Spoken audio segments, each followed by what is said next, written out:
Have you ever thought you were doing something kind, only to realize later it wasn't well received? Maybe you dropped by a friend's house, eager to catch up, only to be met with a polite but distant smile. You left wondering, did I come at the wrong time? Did I overstep? As we get older, these moments can happen more often than we expect. Visiting family, old friends, or even siblings feels like the right thing to do, especially if we're trying to reconnect or avoid loneliness. But what if I told you that sometimes these visits could be doing more harm than good? What if they unintentionally cause tension, miscommunication, or even resentment? Today, I'm going to share something that may surprise you. There are certain visits, no matter how well-meaning, that could damage relationships you care deeply about. And as we get older, understanding when not to visit might be just as important as knowing when to visit. By the end of this video, you'll discover 4 types of people you should think twice about visiting, and why avoiding these visits can actually make your relationship stronger. Trust me, this could change the way you see your social life. Ready to find out? Let's dive in. In life, it feels natural to think that showing up for others, especially people we care about, is always a good thing. After all, isn't that what being a good friend, sibling, or family member is all about? Being present, showing love, and staying connected? But here's the hard truth. Not everyone wants to be visited, at least not all the time. Sometimes what we believe is a warm gesture can be seen as an intrusion. And here's where things get tricky. The older we get, the more these misunderstandings can strain our relationships in ways we never intended. Imagine this. You drop by an old friend's house expecting to be greeted with open arms. But instead, they seem surprised, maybe even slightly annoyed. They quickly offer you a cup of tea, but you can tell something's off. Their eyes dart to the clock, their responses feel rushed, and suddenly the warm visit you had in mind turns awkward. You leave wondering what just happened. Here's what's really going on. As life changes, so do people's routines, boundaries, and emotional needs. A spontaneous visit that felt normal 20 years ago might not be welcome today. And it's not because they don't care about you. It's because life, with its complexities, routines, and personal struggles, demands more personal space. This brings us to a critical realization. Sometimes not visiting is the best way to show love and respect. In fact, knowing when to step back can deepen your relationships more than constant visits ever could. But how do you know who not to visit? Stay with me and I'll share 4 surprising groups of people you might want to avoid visiting, starting with one that might hit closer to home than you expect. Shall we continue? Let's face it, there's a special comfort in visiting old friends. These are the people we've known for decades, who've stood by us through life's ups and downs. It feels natural to drop by their homes without notice, like we've always done. After all, true friends don't need formal invitations, right? Well, here's the uncomfortable truth. Sometimes the strongest friendships can suffer from the smallest missteps, like an unexpected visit at the wrong time. Imagine this. You show up at your best friend's door expecting warm smiles and a cup of coffee just like old times. But something's off. Their smile is polite but strained, and their body language feels distant. Suddenly, the warmth you expected turns into an awkward exchange. What happened? The friendship hasn't disappeared, but life has changed. Take the story of Diane and Mary, best friends for over 40 years. They were inseparable, raising kids together, celebrating milestones, and offering each other comfort through tough times. A visit from one to the other had always been as natural as breathing. But on one quiet afternoon, Diane decided to surprise Mary with an unannounced visit. She imagined they'd laugh over coffee and reminisce like they always did. However, when Mary opened the door, Diane noticed something unusual. Mary's face lit up with surprise, but behind her smile was something else. Was it discomfort? Diane stepped inside, eager to chat, but the warm energy she expected wasn't there. The living room, usually pristine, looked chaotic. Papers were scattered across the table, and Mary seemed distracted. They talked, but the conversation felt shallow, polite, but not heartfelt. After about 20 minutes, Diane sensed that her timing had been wrong. Feeling awkward, she made an excuse to leave early. Later that night, Diane couldn't stop thinking about it. Had something changed between them? Did I do something wrong? Here's the twist. The friendship hadn't changed. Life had. Mary was overwhelmed. She had been helping her daughter with a newborn, dealing with her own health issues, and trying to juggle everything at once. When Diane dropped by unannounced, it wasn't that she didn't want to see her, it's that she didn't have the mental energy to be fully present at that moment. This kind of situation happens more often than we realize. What feels like a spontaneous gesture of love can unintentionally create tension. As we grow older, our personal time becomes more precious. It's not about losing affection for our friends, it's about understanding that their boundaries may have shifted. Respecting those boundaries doesn't weaken the friendship. In fact, it makes it stronger. Here's the key: true friendship doesn't require constant presence. It thrives on respect. Sometimes the most loving thing you can do is to give your friend space and let them choose when to reconnect. A phone call or text, something as simple as, "Hey, I'd love to catch up soon. Let me know when you're free," can completely change the dynamic. It takes the pressure off and turns your visit into a welcome moment instead of an unexpected interruption. Even better, consider meeting somewhere neutral like a cafe or park. It removes the stress of having a perfectly tidy house or feeling the need to entertain. It becomes about connection, not obligation. The hardest part for many of us is realizing that life moves on. Routines change, energy levels shift, and personal space becomes more valuable. It's not rejection, it's evolution, learning. To recognize those changes and adapt is one of the most powerful ways to preserve the friendships you cherish most. So here's a question for you. Have you ever visited someone and sensed that the timing was wrong? Or maybe you've been on the receiving end, feeling overwhelmed when a friend dropped by unexpectedly. Share your experience in the comments below. I'd love to hear how you navigated it. In the next section, we're going to explore an even more delicate situation: visiting family members. And trust me, this one will challenge everything you thought you knew about family connections. Stay with me. When it comes to family, the lines are even blurrier. We grow up believing that family should always be a safe haven, a place where we're welcome anytime, no questions asked. But here's the surprising twist. Sometimes the people who love us the most are the ones who need the most space. And ironically, visiting family too often can weaken the very bond we're trying to protect.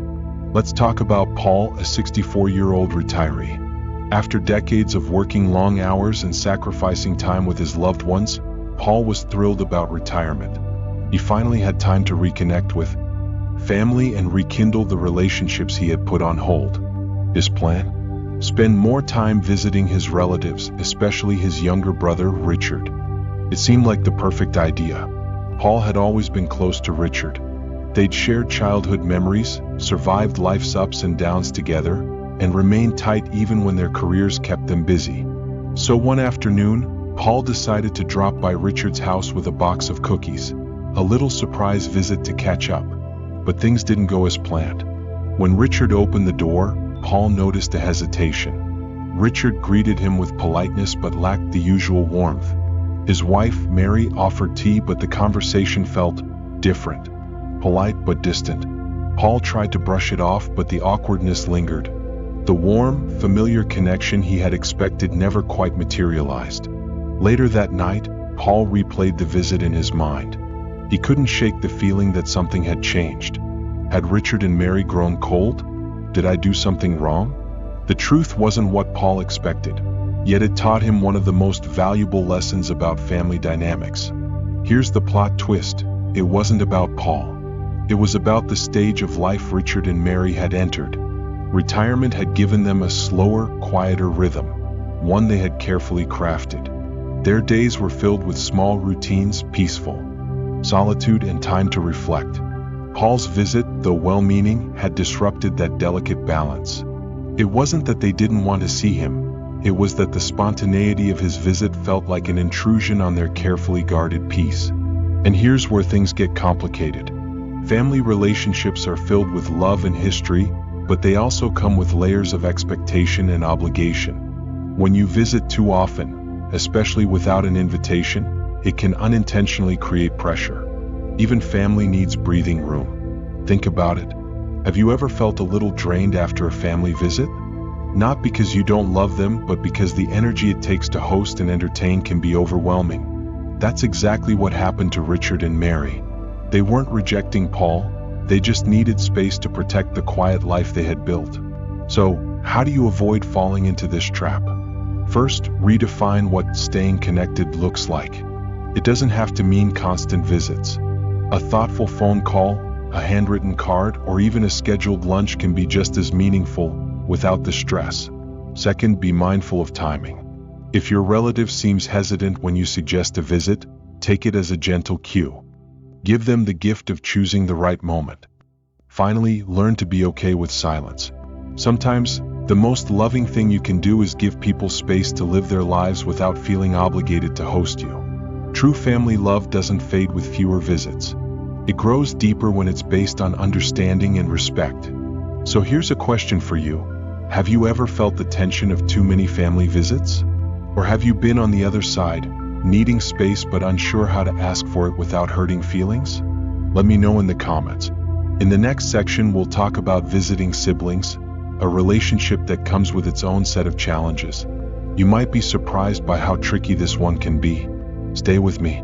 When it comes to siblings, many of us have grown up believing that this bond is unbreakable. Family is forever, right?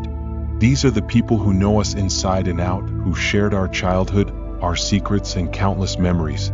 It feels almost unnatural to hold back from visiting them whenever we want. But here's a reality that might surprise you. Sometimes the strongest sibling relationships thrive when we visit less, not more. Let's look at Greg and the Martin family, a close-knit group of 5 siblings. They were inseparable in their younger years, spending every holiday together at their parents' house, laughing over shared jokes and celebrating life's milestones. For decades, their family home was a sanctuary, a place where they felt deeply connected. But life changed, as it always does. The passing of their parents was a turning point. Without the family home as a central gathering place, things started to shift. At first, it was just the occasional missed Sunday dinner or holiday. Then, before they knew it, family visits became fewer and farther between. One day, a family friend asked Greg why the siblings no longer gathered as they used to. His response was blunt but brutally honest. "We only got together because of our parents. Now, it doesn't make sense to meet up as often. If I have time, I'd rather spend it with my own family." At first glance, Greg's words seem harsh, maybe even heartless. But if we take a closer look, there's an important truth here. Life pulls us in different directions, even from those we love most. It's not a sign of weakness or failure. It's just reality. As we grow older, priorities shift. The demands of work, children, health, and personal responsibilities become overwhelming. Suddenly, what used to feel effortless, spending hours with siblings, starts to feel like another task on an already full to-do list. Here's the plot twist.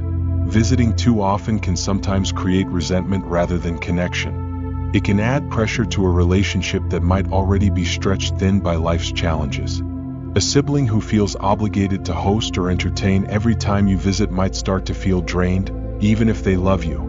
Those unspoken feelings of exhaustion can slowly chip away at the bond you've worked so hard to maintain. This doesn't mean you should cut ties or stop visiting entirely, but it does mean learning to recognize when it's time to step back.